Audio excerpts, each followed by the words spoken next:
A film to live in. A film in which I can spend evenings and afternoons smoking, reading, and sleeping. I've tried 100 times to remake a Jarmusch tracking shot. I've never gotten close. They move at a speed that belongs only to him. Jarmusch is the metronome of a precious melancholy. Those are words from director Christophe Honoré on Jim Jarmusch's 1989 film, Mystery Train.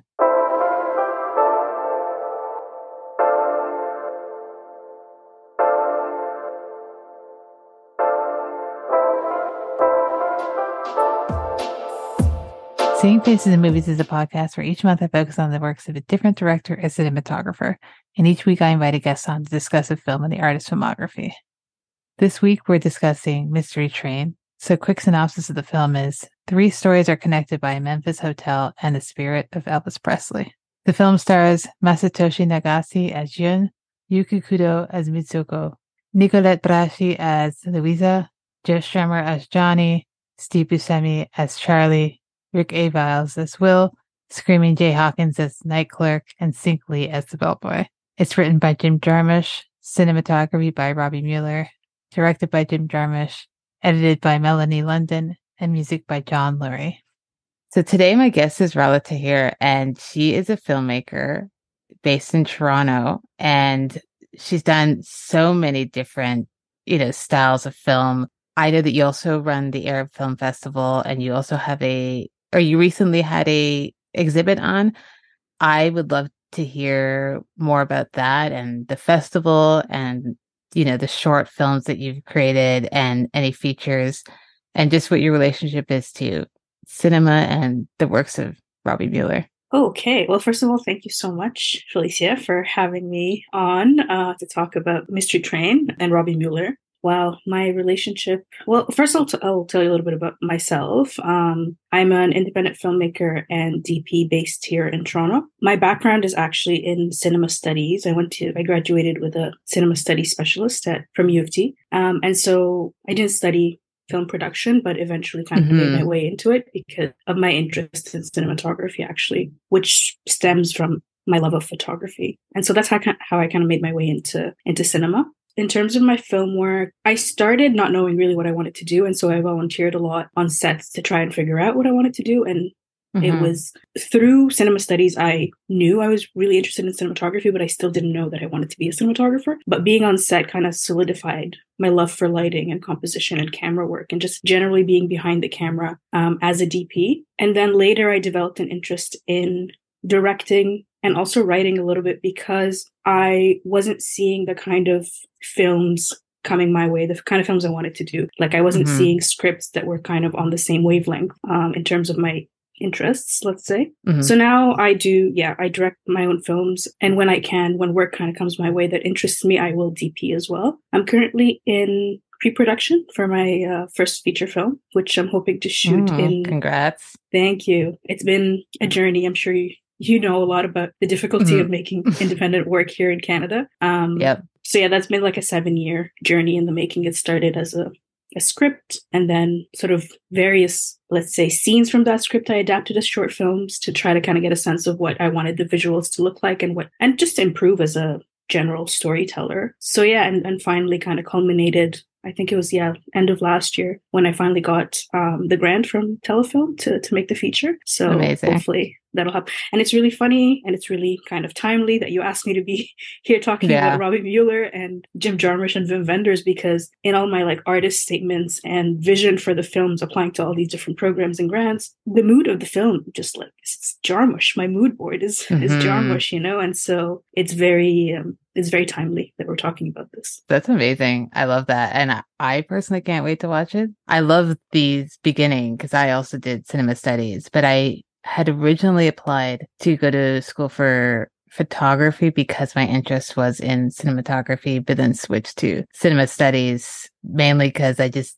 didn't think I fully had the eye for photography. But it's cool the amount of experience you have because there's not often that you meet someone who is a director and who also knows how to operate a camera or how to properly light things and so on. When you were talking about your beginnings in photography and switching to film, it just reminded me of Agnes Varda, and that's her start also. So that's also a great segue from Varda, who's the last month focus to Müller. So you mentioned the vibe, at least for the feature that you're working on, is kind of along the Müller, Bender, Jarmusch wavelength. Do you recall when you first started noticing the works of Müller? I started watching certain films of the Wenders and Jim Jarmusch. I just liked them. I developed a taste for them. And then it was only last year when I watched Mystery Train that I started to realize that, oh, there's a point of connection, and that is Robby Müller. And there's a reason why I like so much Wim Wender and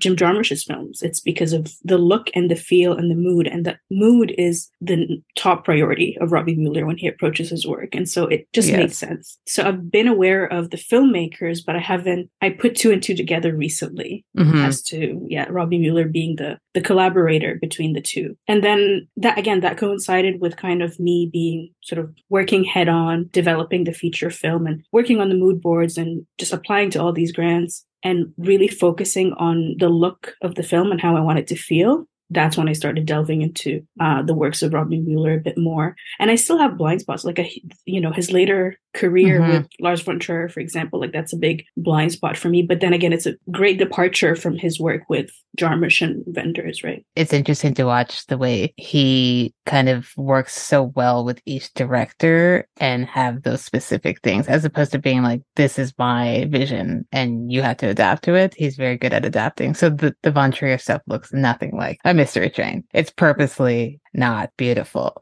And it's not supposed to be because they're dark movies. Exactly. And he's just, I really admire his flexibility and his unwavering dedication to the filmmakers he works with. Like, it's not about him. It's not even about lighting and cinematography. It's about what's the story? What's the mood? Who are these characters? Like, what are we trying to convey here? And then everything becomes subservient to that, which, as much as I love cinematography, it's not the end all be all. Like, it's not, it's part of the sort of building blocks of a film. When I talk about directors, I'm always just like, they're just one piece of this huge puzzle. There's a whole crew of people who worked on this who do need to be acknowledged. So, but those are all great points. And we will get into, his vibes that he goes for and how the story is the most important part for him, especially. But before that, I'm going to just read a few fun facts about the film. These are all kind of facts that if you've seen the film, you probably know, or if you've seen Jarmusch's work. The radio DJ, the voice is by Tom Waits. Every time I watch this movie, I always forget until I see the end credits. I was like, oh yeah, I should have known.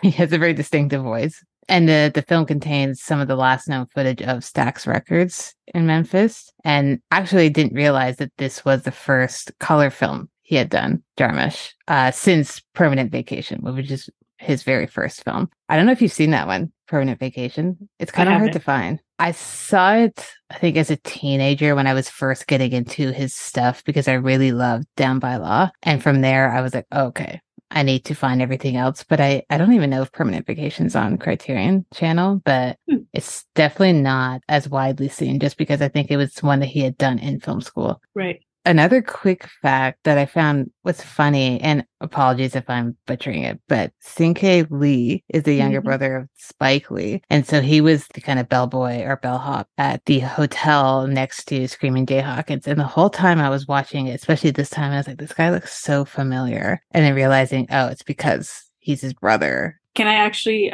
this might be something that you'll mention in the interesting facts about the film, but I don't know if you know this, but Mystery Train was one of the biggest budgets that Jarmusch was working with because it was financed by a Japanese tech company, JVC or whatever. And it was, he was very economical because he had this budget and, all his collaborators right there. He was able to also film a segment of Coffee and Cigarettes with Cinque Lee and Steve Buscemi and Spike Lee's sister. So playing the twins in that segment during the filming of Mystery Train. So he got like two films out of one. I didn't know about that second part.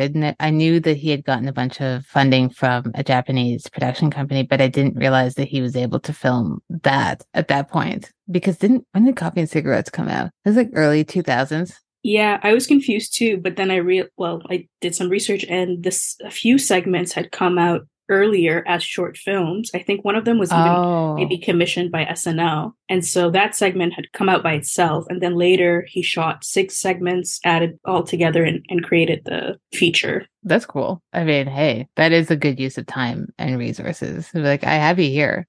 So let's just do this on the side. I love that kind of work. Like, I'm trying to Yeah. think of how I can, there's a lot of pre-production testing, like camera testing that I want to do, but like, why just test in a studio? Why don't you just take the camera out on the road and on certain locations that are similar to, the feature film and test with actual lights and people and create short works that way? So we'll see. That's a very, indie, bare bones, but as you said, economical and smart way. It's like work, smarter, not harder type of deal. And I'm all for that.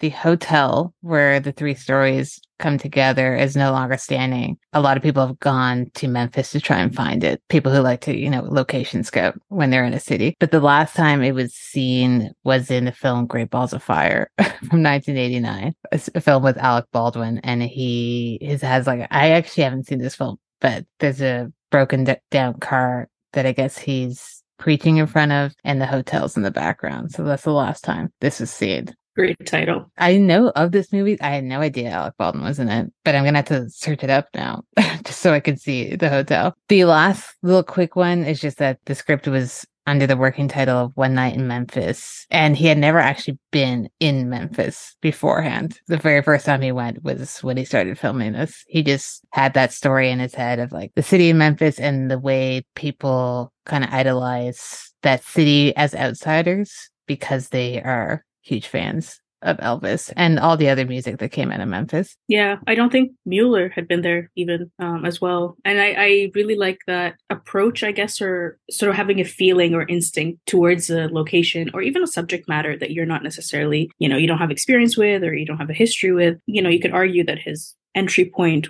to this film is music history, American music history. That's what, fascinated him about Memphis and the relationship to Elvis and all of that as a physical space he's never been to before. But I like that because it provides an outsider's perspective that is more raw. And I actually think more nuanced because it's not actually Robert, I think it was Robert Ebert in his review said, this is not the Memphis that the Chamber of Commerce approves of.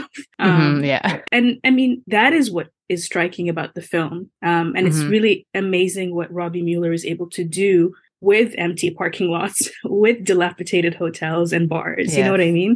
But we'll talk about that a bit later. We definitely will, because I've got a lot of notes about that. But let's just get into it. I was going to start off with how the film, the story, and like the visuals respect each of these characters.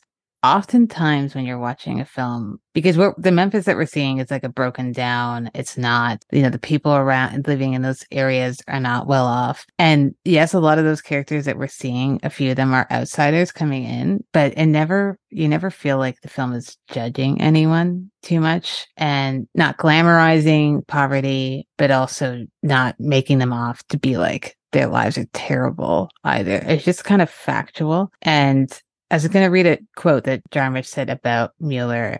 And he said, the beautiful thing about Robby is that he starts the process by talking to you about what the film means, what the story is about, what the characters are about. He starts from the inside out. So we kind of touched upon that earlier. He is so invested in learning about who these people are, who he's shooting. And you can kind of see it the way he follows each of the characters. And there's like the slow tracking shots of following them, but I think he follows them in different ways, in the ways that they want to be followed. I don't know if you noticed that at all. I think that, his style lends itself to respecting characters, the way that, how steady the camera is, the tracking shots, and just his focus on like the master shot as well as the medium shot. Like if you hear him talk about his process, he's not always talking about he despises talking about gear and camera and lens choices and all of that. He actually talks about the importance of blocking and doing everything so that the actors have the room and the space, not only to follow the script, but also to improvise with him and sort of like the lighting crew having minimal interruptions. And so that is what I noticed the most. They're always framed in a way that it's not necessarily prominent in the shot, because I think there's a lot of things that are prominent in the shot. If you look at one shot, it's really interesting how without using close-ups, he'll draw your attention to not only the characters, but like in this film, the frames of Elvis Presley in the hotel, in the hotel rooms, but also the exterior of the hotel. And obviously certain things like his use of color, making other things pop within the shot. So I think all of this attention that is paid to the, I don't want to call it a master shot, but to the, let's say it's not even an establishing shot. It's just, let's call it his primary shot, because that's the one he stages and he stays there. But he pays such meticulous attention to everything within it, which is so difficult to do. That is what gives the characters their, like, again, their respect and their prominence in the scenes. As you said, he doesn't typically do the close-ups, so unless it calls for that, like, you know, the scene itself. But he shoots it in a way where we're not losing the actors, we're not losing the characters in the frame, but it allows your eyes to kind of wander and be like, a lot of the scenes that I remember, even that just from them, like certain characters walking down the street, is yes, I see them walking, but I'm also like, oh, look at that thing in the background there. You know, look at that neon light on the building when it's, you know, the sun's going down, or even just seeing the hotel in the background or the diner lights in the background. And yeah. I, as someone who doesn't have the technical background, I don't even know how you would do any of that. You know, just from reading interviews with him and the way he likes to shoot it, he always says he never wants anything in the frame to be kind of, or he never wants to force the viewer into looking at a specific thing. He always is just like, you look at what you want in the frame itself, and I'm providing you with all of this. And sometimes it could be like, you know, a cup on a table that's not even important, but you might find it important because of the way it's placed. So I like that about his style of work. And as you said, like respecting the characters. I don't know how many other cinematographers work that way, where they're very invested in the characters themselves and their motivations. So that just adds to like another layer to his style. Yeah. For me, it's not even just about respecting the characters, but he's said this, it's about respecting the audience too. And like you said, if, you know, he's providing all this information in a frame, but if you wanted to look at a cup as opposed to, you know, the main character monologuing, that's fine. And I think to me that adds like rewatch value and like intrigue and interest as well. And that's why he doesn't often use the, you know, zoom lenses, because he wants you to, he just, respects your intelligence as a viewer. Yeah. Yeah. It's the least you could ask for in someone who's creating a film and putting it out there for you. There is a point here I do want to just quickly mention about tracking shots in a quick quote that I read in an article as they were talking about Mystery Train. So they say the tracking shots are slow and wide, emphasizing the environment as much as the characters populating them. The results are equal parts documentary and dream. So kind of bring it to something you mentioned in terms of rewatch value. Every time I watch one of his films, I notice something completely different. And the documentary aspect to that also is kind of like, at least when I'm watching a documentary, maybe the first time I'm listening purely to the story, the second time I'm noticing, why do they shoot in this location? If it's not like a Talking Heads documentary. I think the way he's shooting this film treats it as a way to kind of learn about these specific characters in that moment, in the 24 hours that they're there. So how do you feel about kind of the aspect of someone kind of calling this documentary like? That's an interesting question. I mean, I do see that point, but I never viewed I think I understand it in the sense that his films, and have this rewatch value, but especially a film like Mystery Train, for example. To me, like, I don't have the background of music. Like, for example, I was watching it with my husband, who's a music producer, and, you know, he was pointing out certain things. Like, this is the voice of Tom Waits. This is Screaming Jay Hawkins, you know? Like, I don't have that history. And so in that sense, to me, it's intriguing enough to go and look up all these interesting facts, and not just about the music and the musicians and the history, but also about, you know, Memphis and his decision to shoot in certain streets and the train station and this particular hotel and so on and so forth. So in that sense, it's a lot more subtle than a documentary, I'd say that, which I appreciate. When I read that, I was like, okay, I can see where they are coming from. And parts of it I agree with, parts of it I'm like, as you said, it's a lot more subtle than that, but not to harp on it, but I could see, I just thought that was interesting, a point, because I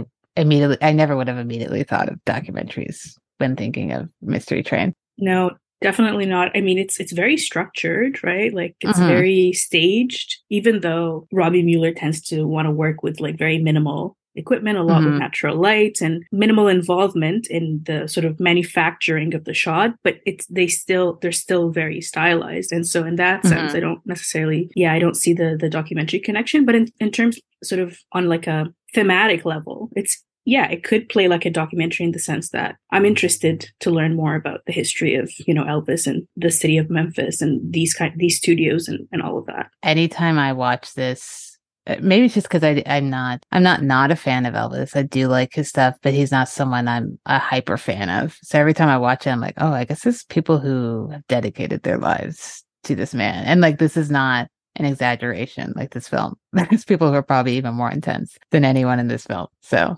that's interesting. Yeah. Which brings us on to Memphis as kind of like an unusual character in this film. So even with like a Paris, Texas, where the locations are kind of background characters, Memphis is also both a background character as in like visually it's unremarkable. Because I don't know anything about Memphis, if this had nothing to do with Elvis, I don't know how much I would have noticed right away that this is Memphis per se, other than like signs. But because all these characters are kind of coming together in this city for a specific reason, I'm wondering how you feel about the fact that this is all like location shooting. And as you said, using the natural light, and we're getting natural light from just obviously outside and like the businesses around. How you feel about if you think Memphis kind of overpowers the story, or if it's like a good balance between what the characters are doing and just being a backdrop to what they're doing. I don't necessarily think that it's overshadowing the characters or the story. I mean, I'd be interested to know if Jarmusch actually wrote the story because he was interested in Memphis, or Memphis as the birthplace of Elvis. Mm-hmm. I always just thought it was the latter, but maybe it's not. I don't know. I definitely don't think it overpowers the characters. I find the characters to be very compelling, actually, even though they're very, you could say, ordinary, except maybe the first couple. Mm-hmm. But I find them to be, weird, eccentric, funny. And I think that that's the draw more so than the city. I think their placement within the city that elevates it. But I think if you take these not necessarily these characters, but characters adjacent to this and place them in a different city, I think it's just the examination or the look of a certain class, let's say, of people within a city that I find more interesting than Memphis itself. Again, I don't really know much about Memphis, but I'm thinking, for example, Jarmusch's recent film, Patterson. I don't remember what city it was in, but it was about the characters, and also the city was unremarkable, right? So for me, I see his films more as character studies rather than an ode to a particular location. I agree, because I think, as you said, like you could take these characters, those stories, and place them in some other random town in the States, and I think they would still be operating. Maybe, the Elvis bit is not there, but they are still interesting enough on their own without their love of Elvis. And I think it's very, and this is outside of Mueller, but I do love the fact that you never actually see Graceland in this film. This is not really about Memphis. It's about these people who happen to be in Memphis at this moment. I don't know if you have, and I'm sure I don't want to force you into picking just one, but if you have a couple shots that stand out to you, and I'm sure it probably changes on each watch, but in this past watch, if there's a couple shots that, has stuck with you. The one that jumps at me is in the first segment with the Japanese couple. And I think it was just the guy, I forget his name, but he was looking out the window from the hotel room, and you can see the different planes all in focus, in sharp focus. This is at night, which is very hard to do lighting wise, but you can see the interior, you can see him at the window, and you can see beyond that. I think a train even passes in the distance. And obviously, like the way it's framed and the way it's staged is compelling, but also just the way that he separates the sort of foreground, background, and sort of where the character is with the various lights. So like, the street lamps outside, I think you can see some sort of marquees from businesses in the exterior, and then the lighting in the room. It's really difficult to control all these little aspects and nuances within a frame that wide, let's say. It's not really a super wide frame, but a frame that includes all these elements. It's hard to control. But that is what I love about his work, is the sort of the meticulousness and the care he takes in staging and lighting and paying attention to literally every little part of it. Yeah. But yeah, that one stands out. I don't even know how your brain would have to operate in order to take into account all of those elements, especially the way in that shot itself. Every time, as I said, I watch this, I see something different that I love. For some reason, the one that stuck out the most in this viewing was when Nicoletta's walking and she's kind of basically running away from Tom Noonan as one does.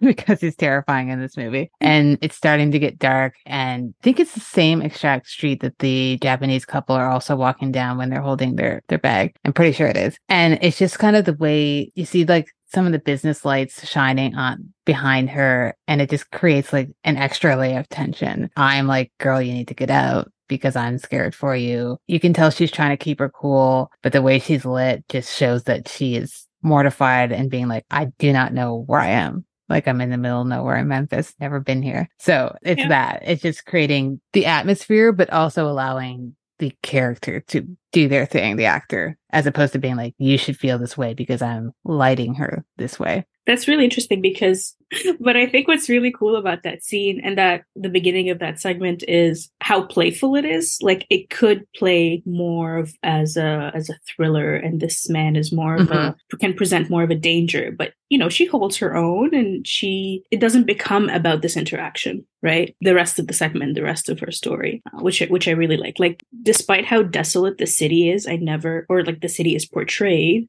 I never felt an impending sense of doom or danger, right? Yeah. And I think it has a lot to do with Müller's work and the playfulness with which he uses certain colors and lights. Because despite the cool tones that kind of, overtake the film, there's pink in the marquee. There's obviously the red everywhere in the suitcase and the lipstick, and Screaming Jay Hawkins's suit in the hotel, right? So I think that introduces a level of levity, I think, which I really love. Like, I like that approach of like no extremities and nothing is being sensationalized here, right? Yes. I think playful is probably like the best word for this, because there are some serious things that happen, like that scene where it could have gone, one way as opposed to the way that it went. But then even in the third segment, when we get to Joe Strummer's character, he's got the gun, he's wielding it around, and then he does eventually shoot someone. And not that the film doesn't take that seriously, because they say that he only injured him, as far as we know. But the way it's shot and the like harsh yellows in that, off license after hours, beer store, whatever that is in the States. I'm not sure what they would call those. And then they run back into the car, and just, there is a playfulness. It's not full on comedy, but it's not a full on drama. It's just mixing those genres and him being able to shoot that. So I think playful is great word for, especially with, I think, his work with Jarmusch, who I think a lot of people think is super serious, but I'm like, I don't know that he takes things as seriously as you think he does. He's very matter of fact. His comedy's like deadpan, and I don't think his works can be characterized as drama per se. No.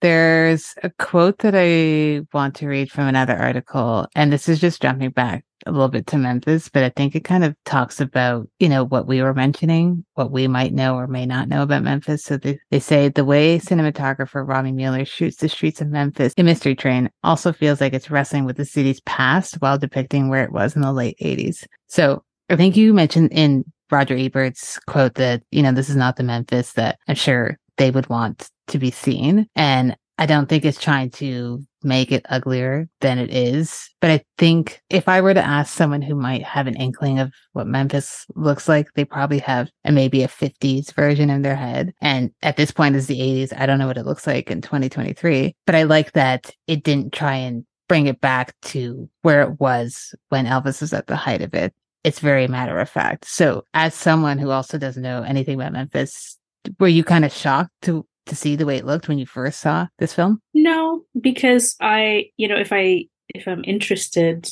in a film, and I was right off the bat, by virtue of it being a Jim Jarmusch film, but also just the characters in the beginning, again, I find very compelling. I put enough trust in the filmmaker to just let me know what's going on and to tell me how it is. And again, knowing Jarmusch, he's not about finding beauty, in a physical space or whatever. And later, learning more about Müller, he actually, I think, at least for the majority of his career, like he was more interested in shooting in black and white than color, because he felt that color was very exotic, which is really interesting because this film, color is very important to this film. especially after, Jarmusch having worked in like black and white for a while. So it wasn't jarring for me because I just kind of let myself be.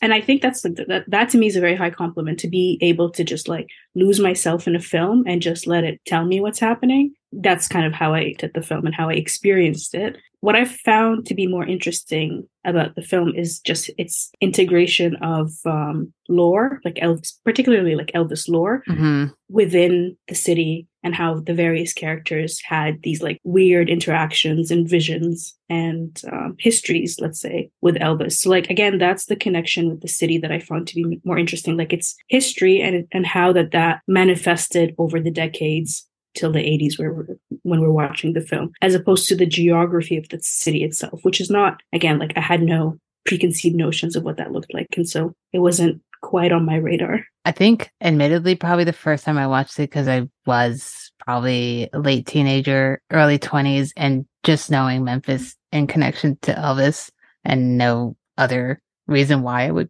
No offense to Memphis, but I don't know that there's any other reason why I would know as people who live in Canada. But I remember when it first opens up and then you get the train station and then the couple are walking through, and just my immediate thought was like, oh, they're lost, as opposed to being like, oh no, that's just what it looks like. Why does the train station need to be pretty? It doesn't really need to be. It's just a place where people pass through. It doesn't need to look gorgeous. It doesn't need to be, your Grand Central station, which is also not even that pretty. It just often looks nice and clean in films, even though it's absolutely disgusting if you've ever been there. But I just think that it is Elvis that's bringing all this together. And I think that Müller understood that perfectly, and being like, it's not about the location. It's about the reason why that they're all at this location. It's some of them do live there, but the two leads in the other two stories are outsiders, and they're there for a short time, and then they move on the next day, the next couple of days. So one of the other points I do want to touch upon is the fact that this is 3 different stories. They do have intertwining things, but they never actually kind of fully, not everyone meets each other, but they're happening at the same time. I don't know if I was just maybe reading into this, but I felt like the way each story was shot was very distinct. And up until like the second one, where she also ends up at the hotel, I don't know that I would have known, oh, this is all taking place at the same time. They're all going to be at this hotel, because they all seem very distinct from one another. I don't know if you felt that with the way he shoots each characters in this film. Definitely. I think that, for me, the segment that stands out is the third one, because it's still very, it's not as slow paced as the first 2, but it's still like kind of in the vein of Jarmusch. But because of the subject matter and the involvement of a gun, there's a bit of more, hyperactivity involved. And then with the first 2 segments, I think first segment, the couple are often shot right like together, whether it's a tracking shot or just kind of, in the hotel, static, them sitting on the floor, whatever. And then with the second segment, I felt it was a bit more mobile, less static, following the main character until they get to the hotel, that is. But yeah, definitely. And I think that even slightly the colors might feel slightly different. Again, like I think blues overtake all 3 segments. But like you said, in the third segment, there's like yellow is quite prominent. For me, in the first, like pink and red, I don't quite remember what color was more dominant in the second one. They're all so different. And that's why I only bring that up, because when you see stills from this, if you Google this film, the first stills that usually come up are from the first segment. I feel like that's the one. I don't know if that's everyone's favorite segment or that's just the one that stands out, because it's an interesting story to have like 2 Japanese people who are obsessed with Elvis and traveled all the way over to Memphis, of all places in America. So as you said, the way they're shot and just having the couple be very cool visually, and there's just so many shots that stand out from them. They're very stylish, so I could see people using that whole segment as like a mood board for a film and just being like, yeah, that's the kind of stylized look I'm going for. So I just find it interesting that that's the one that people always remember the most. I think it's the most stylized, if I had to pick one for sure. But it's aided by the fact that these are 2 outsiders coming into Memphis, and they very much stand out, right? My favorite segment, I'll be basic and I'll say the first one, but I really love the second as well. And I think the third is just it's like a good ending to the film. Yeah. The first two, again, like I said, are a bit more slow and more observed. The second one is more kinetic. The third one is more kinetic, which I enjoy that shift in tone. Kind of turns into like a buddy film at the end, but like in a good way. It doesn't feel like, oh, we're trying to force comedy into this. And it's always cool to see like Joe Strummer, because I remembered he was in it, but I was like, when is he showing up? And Steve Buscemi, who's always great. Right. I think, I don't know, on this watch, the second one might have been my favorite. I don't know why. I just thought there was a lot of cute little things with her when she's getting sold the magazines and then she's walking down the street with a stack of magazines that she absolutely does not want. And then the girl that she meets at the hotel and how she just talks so much. And I was like, I thought I talked a lot, but I hope I don't talk to that level because that's a lot. I was like, girl, let her sleep. Yeah. I mean, I think that in terms of the Elvis lore, the second one is the most interesting to me. Mm-hmm. It didn't quite make as much sense as the first one and the third one, but I like that. It's funny. It's funny having that Elvis ghost story and then seeing Ghost Elvis. Yeah. And I had watched 24-Hour Party People, and there's kind of like a ghost scene in that. So he had done it twice. And it always just it looks fun. You know, it's not, what else are you going to do with that type of scene? It's just kind of a fun little thing to see. And it takes you out of it for a second, but it doesn't overstay its welcome, I find. Where you're just like, yeah, this makes sense for this story in this moment to be happening. Yeah. And I mean, this is a shift in conversation maybe, but for me, like, if somebody were recommending a film about Elvis, like American icon, I would rather they recommend Mystery Train than something more obvious, like Baz Luhrmann's recent film. Yeah. Right? Like a biopic. Yeah. It invites me to kind of find out more about Elvis as opposed to just being told, what kind of cultural icon he was, which is not necessarily, I don't know, it's not that exciting. And again, it doesn't really respect the audience's intelligence, right? There's nothing interesting to me about that. So I really, what I love about Müller and Jarmusch's collaboration is just like the subtlety of their work. I think that's an interesting point, because I think I'd also want to be recommended this film because what makes anyone famous are their fans, but specifically with Elvis and why he's lived on are the people he's affected. So how everyone has just continued bringing him to life in their own way, whether he's at the side of a road or, Tom Noonan's telling you in a diner. The scene is just so funny to me where you can see he's looking at her and I don't even think you have to be a woman to be like, oh God, this is going to be, he's going to harass her. And he just sits right down. But as you said, she holds her own more so than I would have been like, okay, I need to leave immediately. For sure. I do not want to be in this situation. Yeah. And like she entertains him, listens to the story, gives him the money, right? Like she could have been like, no, that's BS, but just like, whatever, just take your 20 and leave me alone. I mean, he doesn't, he comes back, but unfortunately, but yeah. Are there any other points of the film that you want to discuss in terms of the visual aspects and Müller? Whoa, there's a lot. Let's see what I want to bring up. I mean, for me, Mystery Train is kind of cool, even though it did come after Paris, Texas, right? Yeah. Yeah. I saw it before Paris, Texas, and not because I wasn't aware of Paris, Texas, but because there are a few films that are kind of blind spots that I consciously kind of avoid until they play on a big screen because I want to experience them that way. So Paris, Texas was one of them, and I only saw it again like last year at the Paradise when it played there. But okay, nice. It's one of those things where you know so much about the film beforehand that when you're watching it, it's hard to disassociate from what you've read about it and what you know about it. And so even though somebody, having seen Paris, Texas, will see Mystery Train as maybe quote unquote inconsequential because it's maybe a bit similar, but at a lower level, let's say, it's not as epic. I find them to be quite similar in the way they're shot and also the significance of them. Like, I mean, Paris, Texas is seen as a very important piece of Americana. And I take Mystery Train to be something similar, right? Maybe again, it's because I don't know too much about Memphis or Elvis. And this was my introduction to it.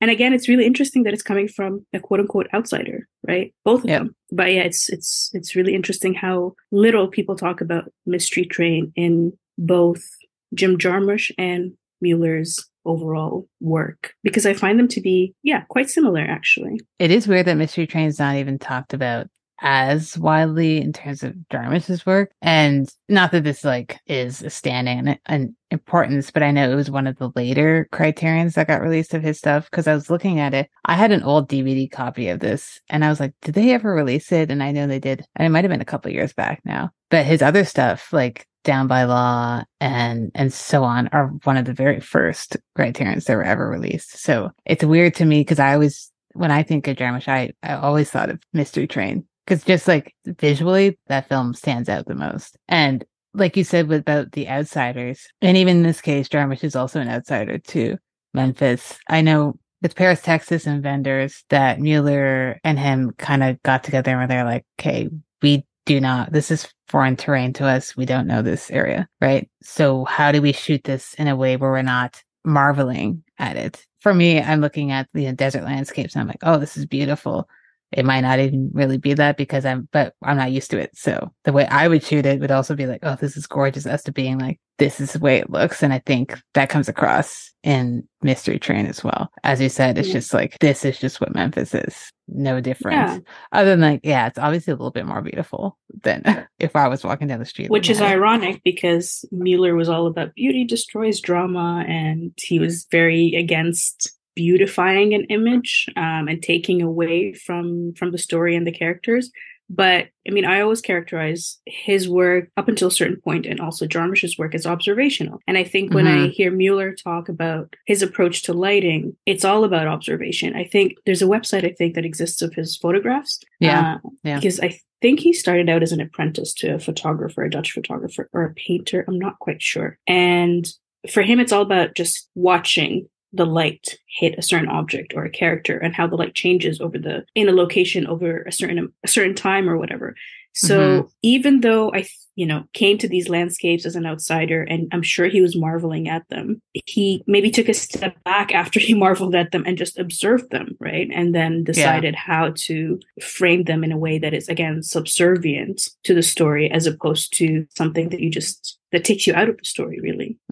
I find that to be the case, with a lot of recent work. And I mean, he talks about this a lot. He and Jarmusch were not really interested in any camera antics or lighting tricks or whatever. And that's why he didn't talk about them a lot, because he didn't use them a lot. For him, it was just about working with like minimal crew, minimal equipment, and having the flexibility to, yes, you test before in pre-production, but also he said he wants to find the scene on set, and he criticized the use of storyboards and also like the video village, and just he preferred to be behind the camera and look through the camera lens, which is something that I very much aspire to, because there's a disconnect when you're watching a monitor and you're watching the waveforms as opposed to the actual action that's happening right in front of you. Why would you watch a video monitor of it, right? Yeah. So it's I think the key here is observation. Just observing something and then letting your instinct tell you how to frame it within the story. Yeah. When you were talking about looking at the action through the monitor as opposed to just actually looking at it,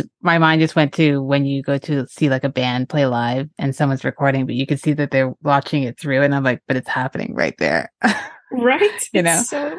It's just a funny thing to do. And it's just like a natural to be like, oh, I want to make sure that I'm getting it right. But you could just like move your head over a little bit just to watch. He's a master of observation. But even, I say observation, and that could be interpreted as you are depicting something as is. And even though his films seem to be ordinary and matter of fact, they're actually quite stylized. Again, because of, even when he's not using color and working with black and white, like there's very high contrast. And if you look at the compositions, they're quite, especially like he's, like people talk a lot about how he frames characters in cars and how he's a master of that kind of lighting car interiors and composing for car interiors, which is true. It's very stylized, but it's not the first thing that comes to mind when you're watching the film. I think that is something that you realize after, because again, it serves the story and the character. Yeah. I think it's just as much as he is not looking for the beauty in things, it's his like immense talent that just makes things look beautiful. So he might not be trying, but like there's a reason why we're talking about him and why he's continued to be talked about and why people aspire to, just utilize and admire light the way he did. Because you were mentioning the car, how he lights cars. And there is that one scene in the third segment when the three of them are in the car and it's basically pitch black outside apart from any street lights. but you can see them clearly enough, but not so clear that you're like, okay, they're shooting a light in there so that we can see them. It's like probably the amount of light that you would see if I was standing in front of the car. Actually, I don't know. I have no idea how we did that. It's sleight of hand, honestly. It's not like lighting night scenes is so difficult that, and to do it with minimal resources as he did like early in his career is baffling to me. I mean, he made a comment here and there about what he would use and how he would hide certain lights in the scenes, but again, very, very minimal. Like if you see production, like big budget productions at night, it's insane how the amount of lights that exist. And I'm like, but it's at night. And it's all about I think it's a bit backwards because he wants to work with a minimal crew and minimal equipment to give him the flexibility to move around quickly and change a shot if he needs to. But then with these big budgets, they have all these lights set up in order to have the flexibility to cut light as they need. I'm like, that's a bit backwards. Yeah. Why don't you just add the lights that you need? But I don't know. Maybe I'm missing something here. No, I mean, he talks about it. I think his very first big production that he did was a film called Honeysuckle Rose. And that was a big Hollywood production. And they were doing some outside scene. And I think it was at night. And they came with all the lighting. And he was like, but it's like you said, it's nighttime. Why are they here? And he told them to go away. And I remember I guess the other members of the crew were just like, oh God, this is not going to end well for him. Because they just figured he would realize that he was wrong and need them to come back. Yeah. But then they got the shot. He was just like, I don't need you guys. You can still get paid, but I don't need you to do this. That's what he didn't like working on. He didn't really do that many big, Hollywood productions. No, which is, I find amazing that he's able to, I mean, again, it was a different time, but that he was able to sustain a career that long, not working within the system. And it was very much a conscious decision. And what I respect about it is that it wasn't just about his distaste of the style of work, but also and this is something that I very much want to live by as I make films. He didn't want to contribute to content, basically, that didn't add any value, that was all about generating money. And he said this verbatim, I can't remember which interview or where, that he wanted to contribute to films that mattered to him, that weaved and made sense into the balance of his life, and that interests him and intrigued him and provided him with certain challenges. I really, really, really love that. And I find that as I grow in my work, there is this tension and push and pull between wanting to have a sustainable career and basically earn money to live doing what I do, but also not contributing to fluff and commerce and in a way that basically takes over your life, right? Mm-hmm. Yeah. And like you said, it was a different time where people had more leeway, especially post the 70s, to be more independent in their work styles or the films that they chose. And he was lucky that he has those partnerships with directors who they kind of grew together and build their careers together. So you got the Vendors, the Jarmusch, and, Von Trier. And then he would do other films like he did Freakins, To Live and Die in LA.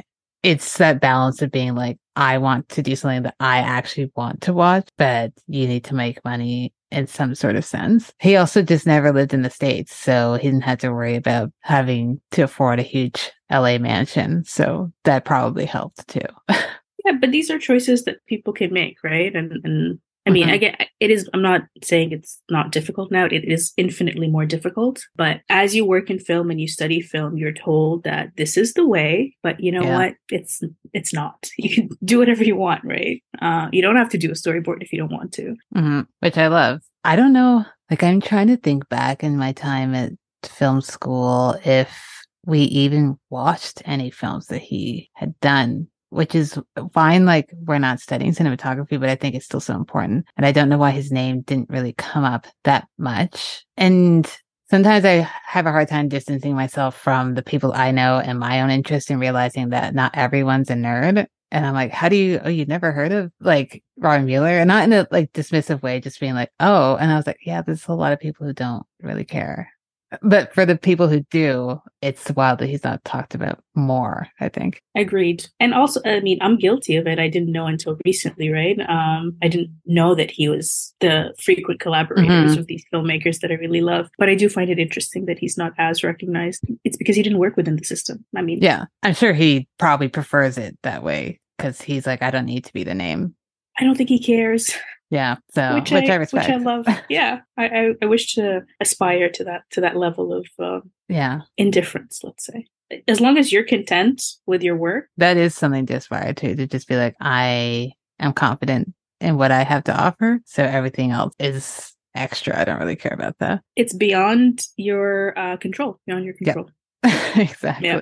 Any other points that stick out that you want to cover? There is one interesting fact, but it's Yeah. about Mystery Train rather than Mueller himself. But Yeah, that's okay. I think this was on the Wikipedia page actually. But Bell Hooks cited that the interaction in the Memphis train between Thomas, who's the black character who comes in to ask the Japanese couple for a smoke or like to light their cigarettes. I can't remember what it was, but as one of the few examples of nuanced, deconstructive, and subversive treatment of blackness in American film, which I thought was really interesting. I'm trying to get her book, which is not, it's called Real to Real Race, Sex, and Class at the Movies. Surprisingly, okay. not at the library, but to read more about her comment on film. But I thought that was it's a very, again, it returns to the subtlety of the Jarmusch and Mueller's work. They don't linger on the scene. It's just like the character I don't think appears in the film again, but it's true. It's like a representation of a black character, not very in line with what's being sort of portrayed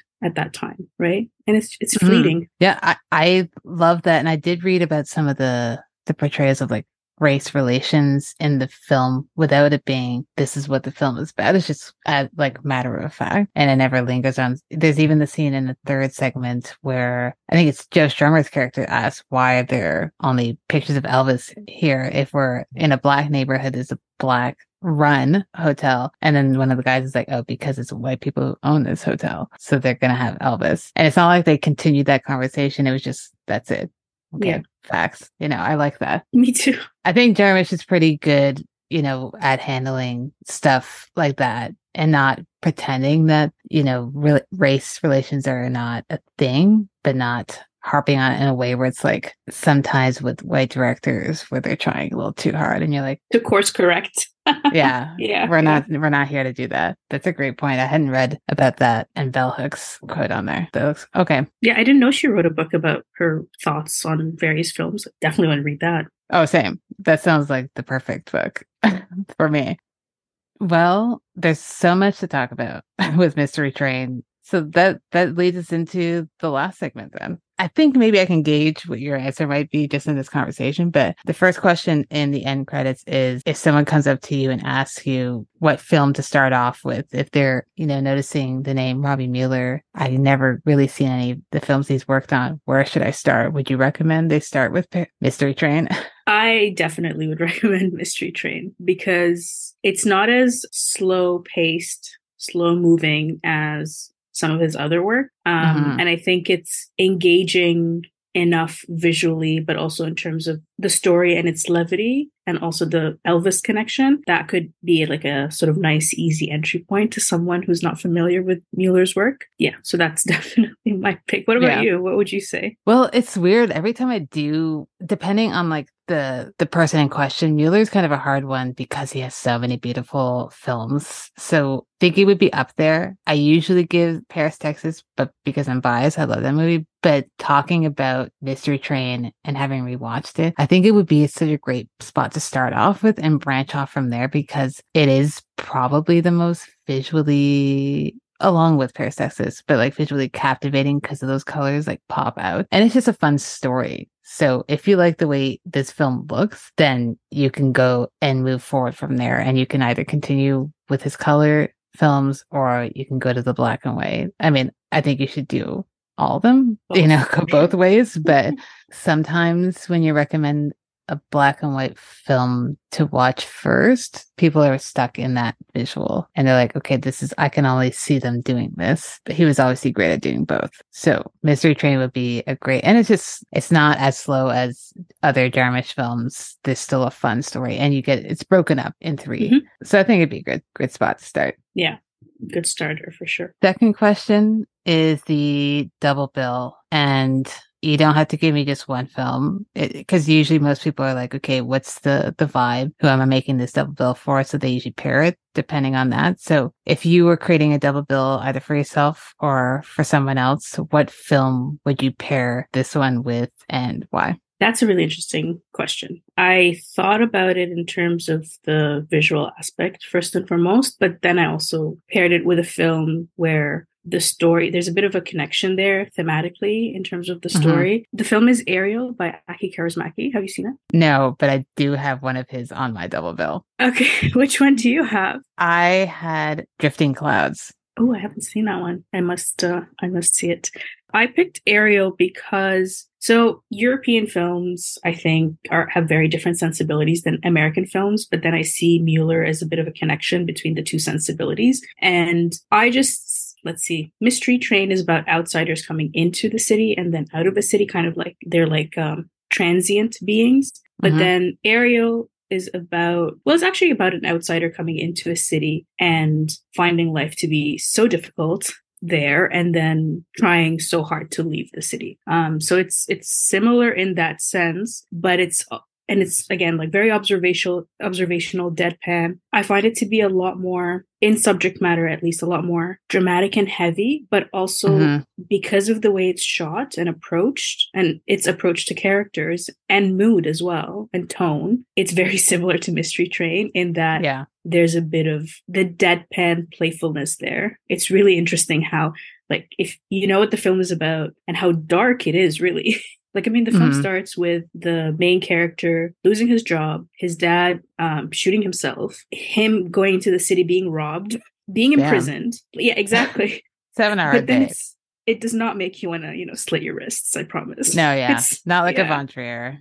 Yeah. Oh God, no. That's why I have a bit of a distance from Von Trier, because I don't like the extremities, right? And so I really respect the fact that despite this very dark subject matter, its approach is more, again, matter of fact. And so that's why I paired it with Mystery Train.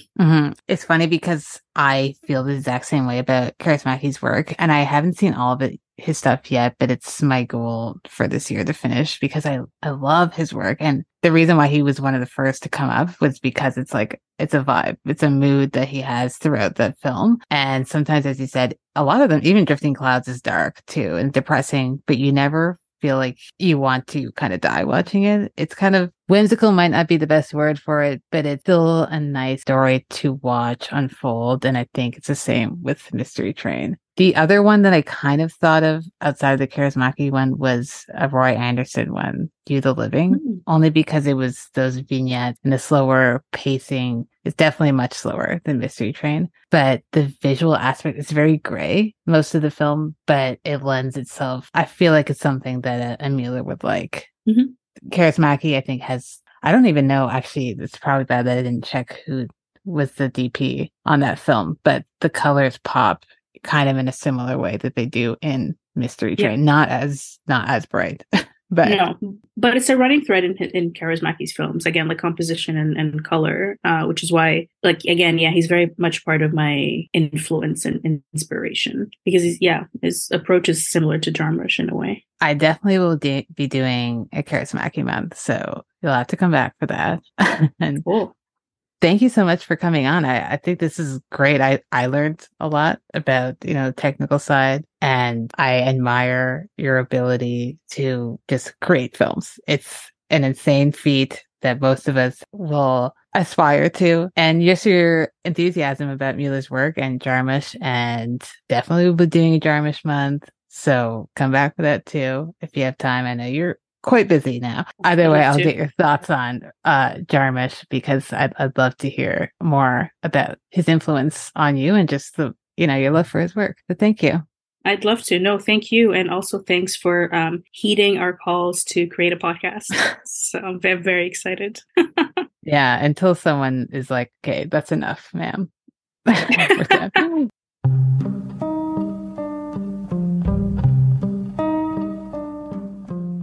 Seeing Faces in Movies is an official podcast of the Royal Film Club. It's hosted and edited by Felicia and intro music by Lamar Walker. If you like what you heard, let us know at seeingfacesinmovies.com or send us an email at seeingfacesinmovies@gmail.com. And while you're at it, please subscribe and rate the show wherever you listen to your podcast.